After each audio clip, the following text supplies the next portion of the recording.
Hi everyone, welcome to my channel, and today I wanted to reply to a question that Tony asked in the comments, and I really appreciate the question. And if you have more questions going forward, by all means please ask questions. I'm in a different location today. I'm in my home office, or actually our home bedroom, or spare bedroom, which has been converted to my office. So lighting's a little different. I do apologize, but I wanted to do the video. So Tony asked, is there a benefit in doing exercise in a specific order or routine? And then he asked another question, which I'll cover next week, because these are two great questions as part of his comment. But a specific order or routine of exercises. If you're doing a total body routine, which I suggested in one of my first videos, and most people just starting out really should probably do a total body routine. And I illustrated 6 exercises in that video, and actually you could extend that out to 8 exercises, or a few more. But the 6 basic exercises are a chest press exercise, a pull down or a pull up, a lunge exercise or a leg press for the quads and hams, a calf exercise like a standing calf raise, a bicep curl, a tricep extension, or a dipping exercise. So those are the 6 kind of core exercise or fundamental exercises that I've kind of promoted.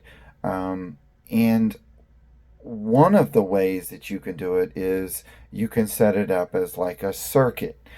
So the exercise order, if you were to do those 6 exercises, would be you could start off with the chest press. You could go down. You could go to the pull up or pull down.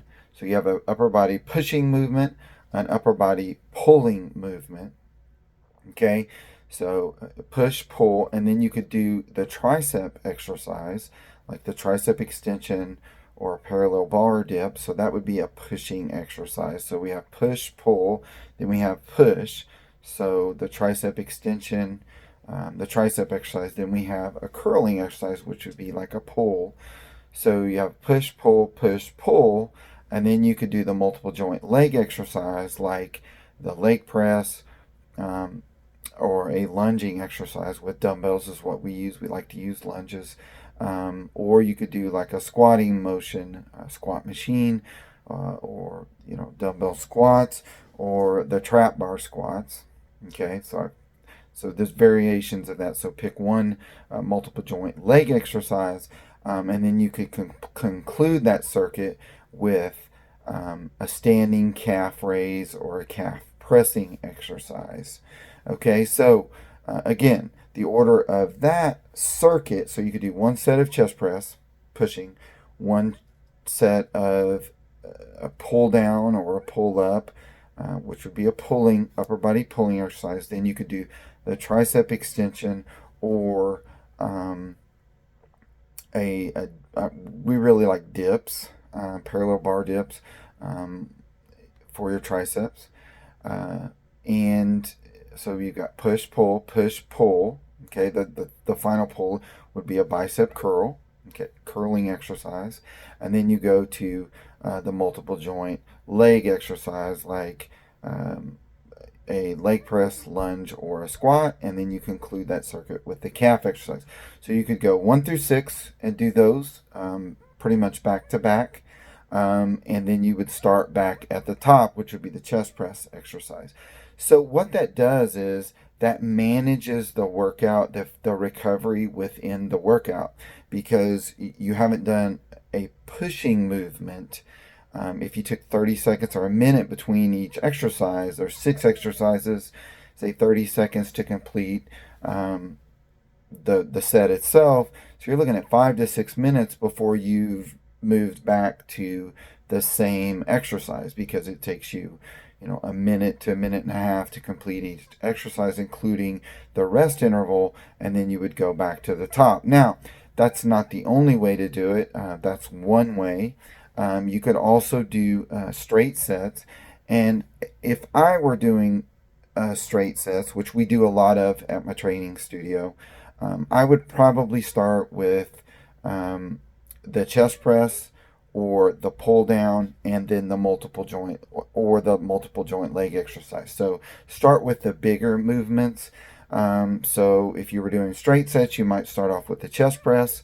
You do a set of chest presses, rest, a minute or so, and then maybe do another chest press, a set of chest presses, and then rest, and then conclude and maybe do the third set of chest presses. Then you could move to the pull down or pull up exercise, and then you could move to the third exercise would be the multiple joint leg exercise, which would be the leg press, or the lunge or a squatting motion. Okay, so those would be the three big exercises that I would start with. Or you could actually start with the calf raise as well, because the calf raises aren't really related too much to the other movements.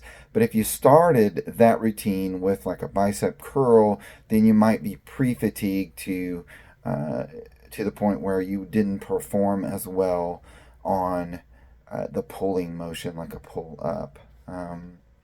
So typically that's what we do, is we do straight sets, but we start with something larger, like again, the multiple joint leg exercise, or the pushing, a chest press, or the pull down, or a pull up, or a calf raise we can start with as well. But again, you wouldn't want to start your routine with the curls or a tricep extension, because that's going to limit your performance on those multiple joint exercises, such as the chest press or the pull down, specifically those two. But you could also do a split routine, and as you advance, that is a good way to do that as well, is you could set up your routine in a split format. And there's a number of ways you could set up your routine to split your workout up. One way to do it that's kind of nice and clean, there's really no carryover from day to day, is you could do an upper and lower split. So you could one day come in and just do upper body exercises. So you could do a chest press exercise, you could do a pull down exercise, or a pull up, or a dumbbell rowing exercise for the upper back. You could also do, your bicep curl, your tricep extensions, or your dips if you wanted to do that. So that would be 4 upper body exercises, and then you could maybe add in a lateral raise or a overhead shoulder press if you wanted to on that particular setup.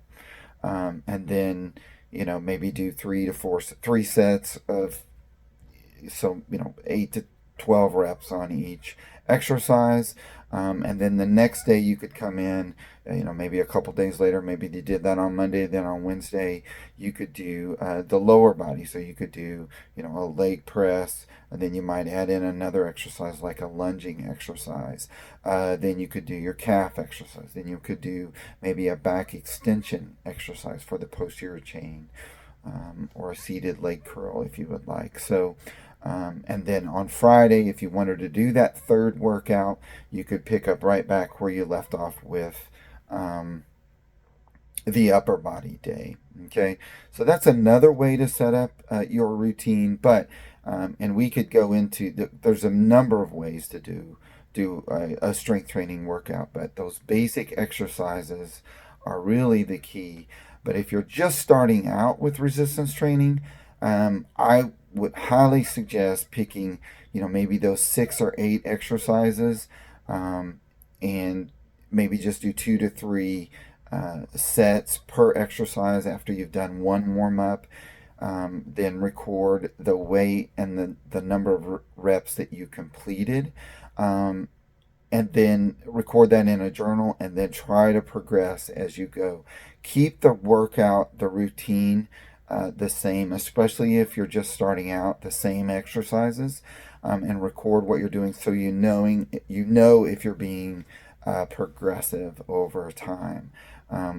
One of the mistakes that I think that are common in the industry is to change your routine all the time. I mean, if you come in the weight room and you do a different exercise specifically every week, there's just no way to measure progression.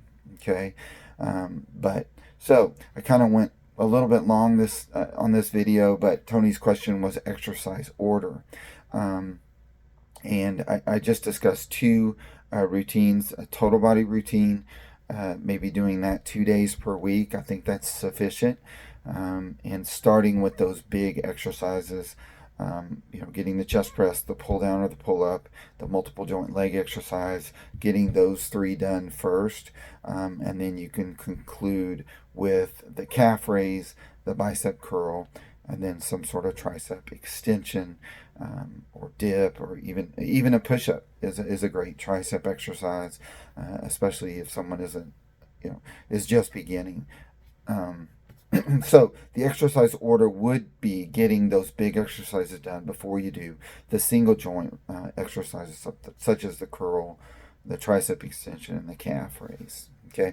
Also, when you're first starting out, I would not do more than 2 to 3 sets per exercise. And again, recording what you're doing so you know if you're being progressive, and getting stronger. Being progressive is the key. Okay, don't make it complicated. And if you do set up your routine in an order like I just described, try to follow that same order each time as well. And that you may not be able to do that if you're in a gym, and that's fine. But do at least the same exercises. Get those big exercises done first, and then do the single joint exercises last. The real key is being progressive in those top 3 exercises: a chest press movement, a pull down or a pull up, and the multiple joint leg exercise. So being progressive there really is a measure of your success. And again, do not fall into the trap of changing everything every week. Those type of training programs may be effective for someone who is very advanced. Okay, but someone just starting out with our strength training program, you need to be very linear in your training, so you can truly measure and feel and see the results. Okay, so I hope that answered your question. I'm going to do another video. Hopefully I won't go this long, but there's a lot on this topic. There's a lot to strength training, and there's a lot there, and a lot of little things that we need to tend to make sure our training is productive and safe. But do not do any exercise that you feel pain in a joint outside of just tension across muscle groups. So anyway, I'll answer the second question. Hopefully tomorrow I can get this posted. I'm looking at my extra monitor here regarding more weight, less reps, less weight, more reps. So I'll talk about that tomorrow, but just to give you a little bit of a summary on that, all rep ranges are good. It just depends on the individual, and I'll talk about those instances and exceptions tomorrow. But I hope this video helps, and please forward to other people if you think I can help them. I really believe my mission here is to really get some great strength training information out to the masses, because I believe strength training is the fountain of youth. It's the key to it all. If you're not strength training, you're simply not you're gonna be losing muscle mass, especially as you get older. And if you're working with athletes, if you improve someone's basic strength on these basic handful of exercises, you've made them a better athlete. So, but yeah, forward, ask more comments, questions in the comments. Please subscribe. This is going to be my main mode of communication going forward. I'm going to spend less time doing emails and things like that. I'm going to really focus in on YouTube, because it's just such a great way to get information out. So thanks so much for watching, and please, more comments, more questions below. Talk to you soon.